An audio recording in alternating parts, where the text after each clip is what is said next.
Amazing day mga ka-GMC, so welcome back to my channel. Ayan, so marami na talaga lumalabas ngayon ng mga gravel bike. Isa si Trinx na lumabas ngayon 2024. Ayan, so kung napanood nyo yung dati, yung naka-update ko yung Trinx CLB 3.3. So meron pala itong 3.2. So mas nahuli siyang dumating sa atin. Ayan, so pag-usapan natin yung presyo niya, yung specs niya, then i-compare na rin natin doon yung CLB 3.3 kung ano nga ba yung difference nila sa dalawa. Ayan, so pero bago ang lahat, please like and subscribe.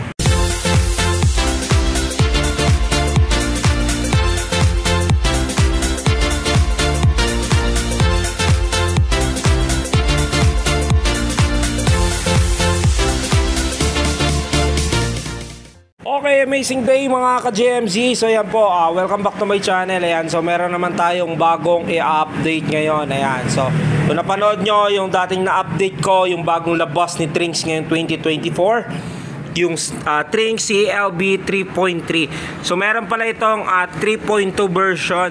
So ano nga ba yung iniba sa kanya? Ayan, so panoorin nyo na rin yung ina-update ko nung nakaraan. Ayan, so ito si Trinx CLB 3.2 natin na gravel bike. Okay, kung mapapansin nyo sa kanyang frame, ayan, so glossy black with gray color combination.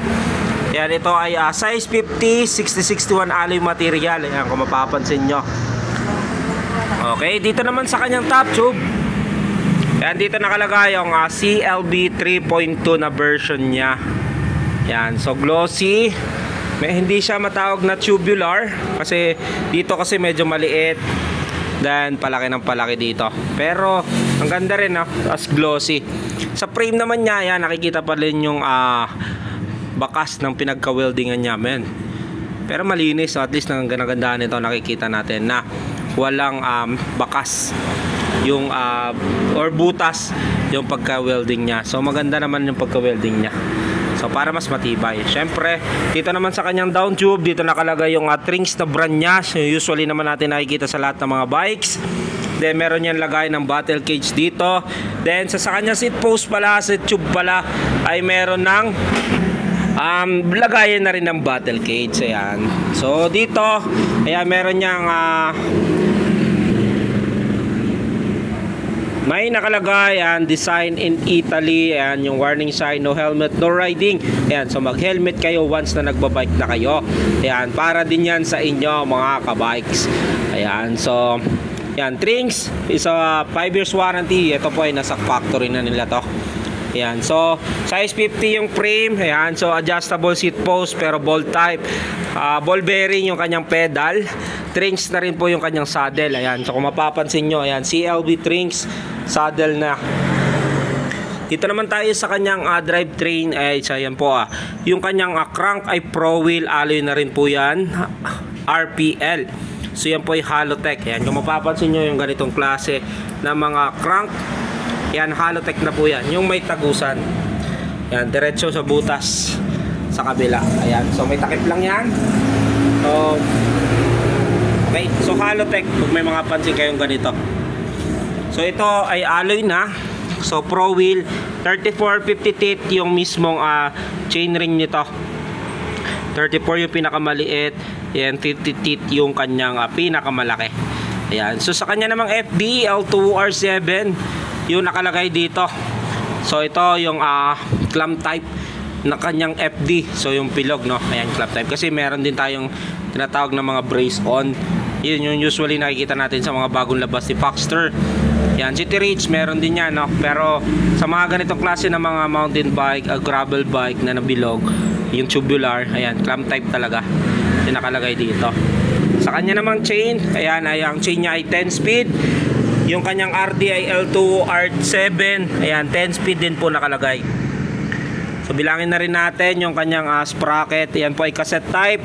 1, 2, 3, 4, 5, 6, 7, 8, 9, 10 speed. Ayan, so ito ay 11 to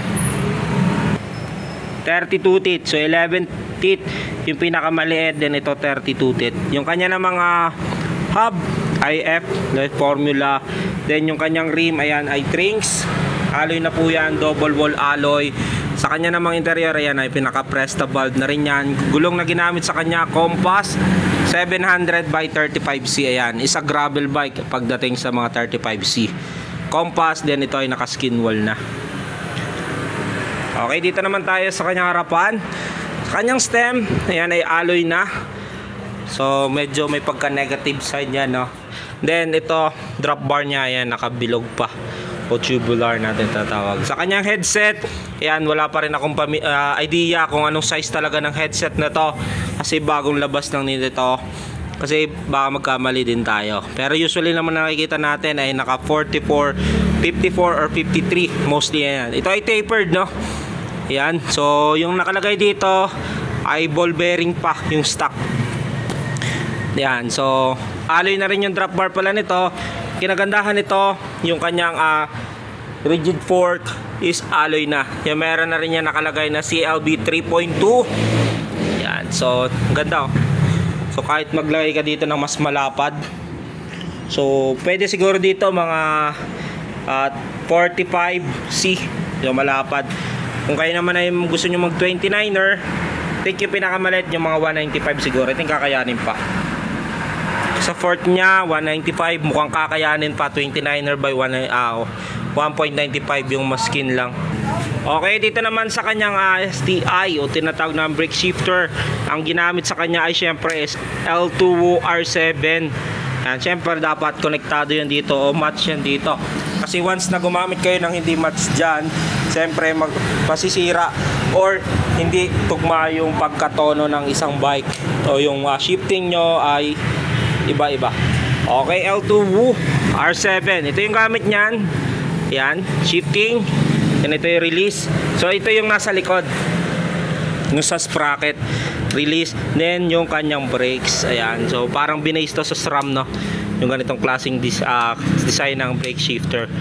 Okay, so dito naman sa kabila, yung bandang left side niya, ayan, ito yung sa crank naman. So malaking hawi, then release. Ayan, yung mapapansin nyo parang nagra-rapid fire siya.